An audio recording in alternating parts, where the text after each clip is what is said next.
ഫ്രീസറിൽ ഇരുന്ന മീൻ ഞാൻ എടുത്ത് വന്നിട്ടുണ്ട്. പിന്നെ നമ്മൾ ഇതുണ്ടോ, ഈ മീൻ കംപ്ലീറ്റ് ഇങ്ങനെ ഐസ് പൊതിഞ്ഞിരിക്കുക. പിന്നെ നമുക്കിത് കുറച്ച് സമയം പുറത്ത് വയ്ക്കാം. അപ്പോൾ ഞാൻ കുറച്ച് വെള്ളവും കൂടി ഒഴിച്ച് വയ്ക്കുക, പെട്ടെന്ന് തന്നെ അലിഞ്ഞു പോകും. ഇതാണ്ട് ഫ്രീസറിൽ വെച്ചിരുന്നതാണ് നമ്മൾ. ഇപ്പോൾ എടുത്ത് കുറച്ച് സമയമായി, ഒരു 1 മണിക്കൂറോളമായി ഇവിടുത്തെ പുറത്ത് വെച്ചിരുന്നതാണ്. ഇനി നമുക്കിത് വേണമെങ്കിൽ തട്ടി എടുത്തെടുക്കാം.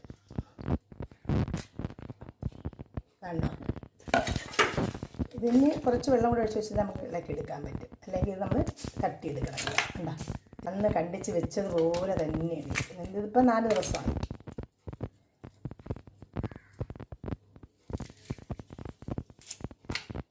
ഇത് കംപ്ലീറ്റ് ഇളക്കി എടുത്തിട്ടുണ്ട്. കണ്ടോ, നല്ല ഫ്രഷ് മീനായിട്ട് നമുക്ക് കിട്ടി. അപ്പോൾ ഈ രീതി എല്ലാവരും ഒന്ന് പരീക്ഷിക്കുക.